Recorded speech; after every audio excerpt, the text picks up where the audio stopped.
एक माधवगढ़ नाम का सुंदर राज्य था। माधवगढ़ के महाराज अमर्त्य सेन बहुत ही न्यायी, चतुर और पक्षी प्रेमी थे। उनके राज्य की जनता बहुत सुखी और समाधानी थी। राजा के पास एक बहुत चतुर और बुद्धिमान तोता था, इसलिए राजा उस पर हमेशा खुश रहते थे। एक बार तोता राजा को विनती करता है, महाराज, मुझे माँ पिताजी की बहुत याद आ रही है। क्या मैं जा सकता हूँ महाराज? राजा तोते की विनती मान लेते हैं और कहते हैं, ठीक है, तुम जा सकते हो, मगर अगले 5 दिनों में तुम अपने माँ बाप से मिलकर वापस आ जाना। हाँ, धन्यवाद महाराज। तोता बहुत खुश होकर अपने माँ बाप से मिलता है, उन्हें नगर की बातें बताता है। 5 दिन पूरे हो जाने के बाद तोता राजा के पास जाने के लिए निकलता है। क्यों ना मैं राजा के लिए कुछ उपहार लेके जाऊँ? तोते को रास्ते में एक जादुई अमरूद का पेड़ दिखाई देता है। अगर मैं ये फल राजा को दूं तो राजा खुश हो जाएंगे और इससे राजा दीर्घायु और जवान भी दिखने लगेंगे। अमरूद का पेड़ बड़े पर्वत पर होता है। वो अमरूद तोड़ने के लिए तोते को बहुत मेहनत करनी पड़ती है। मेहनत करने के कारण तोता थक जाता है और रात के समय वहीं रुककर सुबह जल्दी निकलने का निश्चय करता है। रात के समय एक जहरीला सांप वहां आकर वो अमरूद खाता है। इसके कारण वो अमरूद जहरीला हो जाता है। इस बात का पता ना होने के कारण तोता वही अमरूद लेकर राजा के पास आता है। राजा को तोता अमरूद खाने के लिए देता है।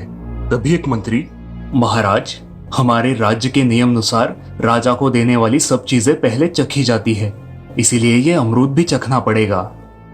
ठीक है, ये लो अमरूद। मंत्री वो अमरूद पहले एक कुत्ते को खिलाते हैं। कुत्ता वो अमरूद खाते ही तड़प तड़प के मर जाता है। ये देखकर राजा बहुत क्रोधित होते हैं। राजा क्रोध में तोते का सिर धड़ से अलग कर देते हैं। राजा वो फल उठाकर बाहर फेंक देते हैं। कई साल बाद उसी जगह पर एक अमरूद का पेड़ उगता है। पेड़ पर कई अमरूद लगते हैं।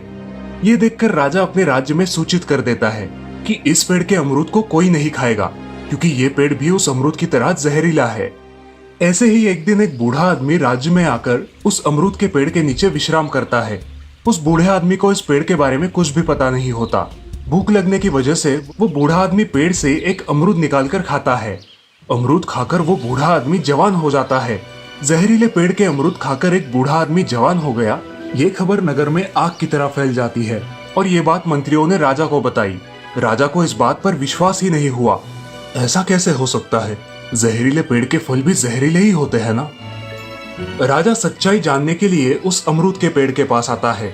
राजा सभी के सामने एक अमरूद एक सैनिक को खाने देता है। अमरूद खाते ही वो सैनिक और जवान दिखने लगता है। सभी लोग ये देखकर हैरान हो जाते हैं और राजा को अब इस बात का पता चल जाता है कि अमरूद जहरीला था, मगर ये अमरूद का पेड़ जहरीला नहीं है। इस घटना से राजा बहुत दुखी होता है कि उसने अपने निरपराध तोते की जान ले ली। राजा को एहसास होता है कि किसी भी गुनहगार को सजा करने से पहले उसकी गलती है या नहीं ये देख लेना चाहिए। तो दोस्तों, इस कहानी से हमें ये सीख मिलती है कि कोई भी निर्णय जल्दबाजी में नहीं लेना चाहिए, विचार करके ही निर्णय लेना चाहिए।